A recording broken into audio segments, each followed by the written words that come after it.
رب تعالی اس کی برکتوں سے صاحب خانہ اور آپ سب کو مالا مال فرمائے۔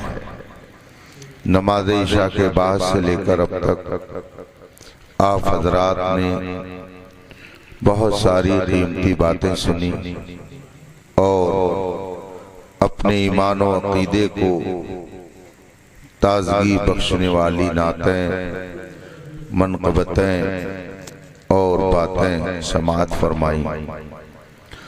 کچھ دیر کے لیے میں آپ کے سامنے حاضر ہوں۔ آپ کا زیادہ وقت نہیں لیا جائے گا۔ یوں بھی شادی کے موقع پر ہونے والی تقریب محفل میلاد بطور تبرک ہوتی ہے، اس لیے تھوڑی دیر آپ یوں ہی سنجیدہ ماحول بنا کر تشریف رکھیں۔ مگر آئیے سب سے پہلے رسول کائنات مصطفیٰ جان رحمت معلم کائنات صلی اللہ علیہ وآلہ وصحبہ وسلم کی بارگاہ ناز میں درود و سلام کا نذران عقیدت پیش کریں اور پڑھیں۔ اللہم صلی علی سیدنا و مولانا محمد معدن الجود والکرم و آلہ الکرام اجمعین۔ حضرات، اللہ تبارک و تعالی نے ہمیں اور آپ کو اس دنیا میں سب سے بہترین مخلوق کے طور پر ظاہر فرمایا ہے۔ الگ الگ مخلوقات کے الگ الگ نام ہیں۔ یہ فرشتوں کی جماعت ہے، یہ جناتوں کا طبقہ ہے، یہ فلاں گروپ ہے، یہ فلاں جماعت ہے۔ ایسے ہی حضرت انسان کو اللہ تبارک و تعالی نے بشر کا نام دیا ہے، اور ہمیں اور آپ کو کئی ناموں سے یاد کیا جاتا ہے۔ ہمیں کو انسان کہا جاتا ہے، ہمیں اور آپ کو بشر کہا جاتا ہے، اور ہمیں اور آپ کو آدمی کہا جاتا ہے۔ چاہے آپ آدمی بولے، چاہے انسان، چاہے بشر، سب کا معنی اور مطلب ایک ہوتا ہے۔ آدمی کا لفظ یہ عربی زبان کا لفظ ہے، اصل میں ہے لفظ آدم، اور اس کے اندر یا لگا دی گئی تو ہو گیا آدمی۔ آدم سے آدمی، جیسے خلیل آباد سے خلیل آبادی، گونڈا سے گونڈوی، راہ سے راہی، ایسے ہی آدم سے آدمی۔ یہ یا نسبت کے لیے ہوتی ہے، کنیکشن بتانے کے لیے۔ خلیل آبادی کا مطلب ہوگا خلیل آباد والا، بستوی کا مطلب ہوگا بستی والا، گورکھپوری کا مطلب ہوگا گورکھپور والا، رضوی کا مطلب ہوگا رضا والا، قادری کا مطلب ہوتا ہے شیخ عبدالقادر کا ماننے والا، اشرفی کا مطلب ہوتا ہے مخدوم اشرف کا ماننے والا۔ ایسے ہی آدمی کا معنی ہوتا ہے آدم والا۔ تو چاہے مسلمان ہو چاہے غیر مسلم ہو، سب اپنے آپ کو آدمی کہتے ہیں۔ کسی غیر مسلم سے پوچھئے وہ کون جا رہا ہے تو وہ کہے گا کوئی آدمی جا رہا ہے مگر میں پہچانتا نہیں ہوں، فلاں آدمی جا رہا ہے۔ اس سے پوچھئے تم کیا ہو تو وہ یہ نہیں کہے گا میں جانور ہوں، وہ بھی کہے گا کہ میں آدمی ہوں۔ اس کا مطلب ہے کہ چاہے مسلم ہو چاہے غیر مسلم، سب کا رشتہ کس سے ملتا ہے؟ حضرت آدم سے ملتا ہے۔ سب حضرت آدم کی اولاد ہیں، چاہے کوئی مانے یا نہ مانے، لیکن سارے انسان حضرت آدم کی اولاد ہیں۔ یہ لفظ آدمی بتا رہا ہے کہ انسانوں کا تعلق بندر سے نہیں ہے بلکہ حضرت آدم سے ہے۔ لفظ آدمی جب آپ نے کہا تو ایک بے وقوف سائنسداں کا رد ہو گیا، جس نے ایک نظریہ پیش کیا تھا کہ انسان پہلے بندر تھا اور ترقی کرتے کرتے اب وہ انسان بن گیا۔ حالانکہ اس سے بھی اگر پوچھا جاتا کہ تم کیا ہو تو وہ بھی کہتا میں ایک آدمی ہوں۔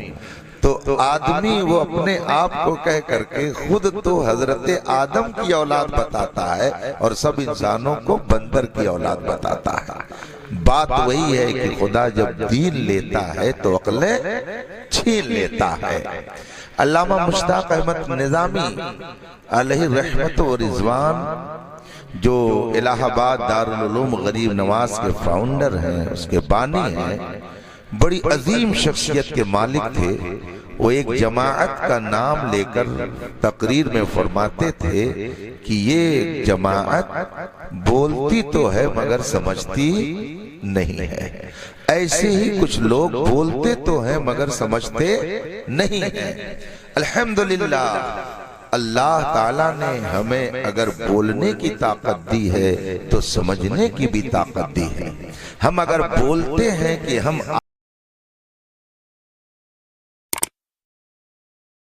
آدمی ہیں تو ہم یہ سمجھتے ہیں کہ ہمارا رشتہ کسی بندر سے کسی جانور سے نہیں ملتا ہے، ہمارا رشتہ سیدنا آدم علیہ السلام سے ملتا ہے۔ ہم آدمی ہیں یعنی حضرت آدم والے ہیں، اور حضرت آدم کو اللہ تبارک و تعالی نے مٹی سے پیدا کیا، اور جب پیدا کیا تو کس مکان میں رکھا؟ جنت کے اندر۔ ان کی رہائش کہاں تھی؟ جنت۔ تو گویا ہمارے دادا جان کا گھر کہاں تھا؟ جنت تھا۔ تو ہم لوگوں کا آبائی وطن جنت ہے۔ کلی وہی بات ہے۔ حضرت آدم علیہ السلام کو اللہ نے کہاں رکھا؟ جنت میں رکھا۔ اور پھر جنت کیا ہے، اس کی خوبیوں کا تذکرہ کس طرح سے قرآن اور حدیث میں ہے۔ میرے آقا صلی اللہ علیہ وآلہ وسلم ارشاد فرماتے ہیں وہاں کے سامان اور وہاں کی چیزیں کیسی ہوں گی؟ لا عین رأت ولا اذن سمعت، نہ تو آنکھوں نے اس طرح کا سامان دیکھا ہوگا اور نہ کانوں نے ایسے سامانوں کے بارے میں سنا ہوگا۔ اور پھر جس کو اس میں رکھا جائے گا اس کو فیسلٹیز کیا ملے گی، وہاں سہولت کیا ملے گی؟ قرآن کریم نے فرمایا وَلَكُمْ فِيهَا مَا تَشْتَهِي أَنفُسُكُمْ وَلَكُمْ فِيهَا مَا تَدَّعُونَ، جو تمہارا دل چاہے گا سب اللہ تعالیٰ تمہیں عطا کر دے گا۔ جو دل میں آئے گا، جو زبان پر آئے گا، فوراً وہ نظروں کے سامنے ہو جائے گا۔ نُزُلًا مِّن غَفُورٍ رَحِيمٍ، یہ جو تم کو سب سامان ملے گا یہ اللہ کی طرف سے مہمانی ہوگی۔ گویا حضرت آدم علیہ السلام کو اس گھر میں رکھا گیا جہاں پر کسی چیز کی کوئی کمی نہیں تھی۔ اس سے بہتر مکان کائنات میں ہو ہی نہیں سکتا، اس سے بہتر گارڈن اور باغیچہ کہیں ہو ہی نہیں سکتا ہے۔ قرآن کریم نے فرمایا جنت تجری من تحتها الانہار، اچھے اچھے باغ ہوں گے اور ان باغوں کے نیچے نہریں جاری ہوں گی، پھل پھول تو ایسے ہوں گے کہ انسان اس کا تصور بھی نہیں کر سکتا ہے۔ غرض کی کائنات کی ہر سہولت جنت کے اندر موجود، اور اسی میں اللہ نے ہمارے دادا حضرت آدم کو رکھا۔ اب آپ بتائیے کہ آدمی اگر 5 اسٹار ہوٹل 10 اسٹار ہوٹل میں جگہ رہنے کے لیے پا جائے اور ساری سہولتیں فراہم ہوں تو کوئی یاد آئے گا؟ سب بھول جائیں گے۔ کون یاد کرتا؟ کہتے موج مستی کرو یار، جو گھر کے لوگ ہیں گھر دیکھیں، ہم لوگ یہاں دیکھیں۔ حضرت آدم علیہ السلام اس جنت میں تھے جہاں کسی چیز کی کوئی کمی نہیں تھی، مگر پھر بھی دل نہیں لگ رہا تھا جنت کے اندر، ان کا دل نہیں لگ رہا تھا، اداسی چھائی رہتی تھی۔ دیکھتے تھے جنت کی بہاروں کو، جنت کے باغات کو، جنت کے پھلوں کو، جنت کے پھولوں کو، جنت کے گلدستوں کو، سب دیکھتے تھے، عالی شان بلڈنگوں کو دیکھتے تھے، مگر پھر بھی اداسی رہتے تھے۔ سکون قلب مکمل طور سے انہیں حاصل نہیں ہو رہا تھا، اداس جنت میں رہتے تھے۔ اللہ تبارک و تعالی نے حضرت آدم علیہ السلام کی اداسی کو دور کرنے کے لیے، ان کے قلب کے، ان کے جگر کے سکون کے لیے اللہ تعالی نے اپنی حکمت کاملہ سے حضرت مائی حوا کو جنت کے اندر پیدا فرمایا۔ چنانچہ اللہ تبارک و تعالی نے حضرت آدم علیہ السلام کی بائیں پسلی سے حضرت حوا کو پیدا فرمایا۔ حضرت آدم جنت میں سو رہے تھے اور جب نیند کھلی تو دیکھا ایک پیکر حسن و جمال نگاہوں کے سامنے ہے۔ حضرت آدم علیہ السلام نے دیکھا، ان کے دل کو سکون آ گیا۔ قرآن کریم نے ارشاد فرمایا کہ میں نے جوڑا کیوں بنایا؟ لِتَسْكُنُوا إِلَيْهَا، تاکہ تمہارے دل کو اس سے سکون ملے۔ حضرت آدم کو اللہ تبارک و تعالی نے جنت میں رکھا، مگر سکون قلب کے لیے حضرت حوا کو اللہ نے جنت میں پیدا فرمایا۔ اور پھر جب حضرت حوا رضی اللہ تعالی عنہا حضرت آدم علیہ السلام کے سامنے کھڑی تھی، اب حضرت آدم علیہ السلام نے ان سے گفتگو کرنی چاہیے، بات کرنی چاہیے، قریب ہونا چاہا۔ غیب سے آواز آئی، آدم ایسے نہیں، پہلے نکاح ہوگا، نکاح ہوگا۔ اب حضرت آدم علیہ السلام کے نکاح کی تیاری ہو رہی ہے۔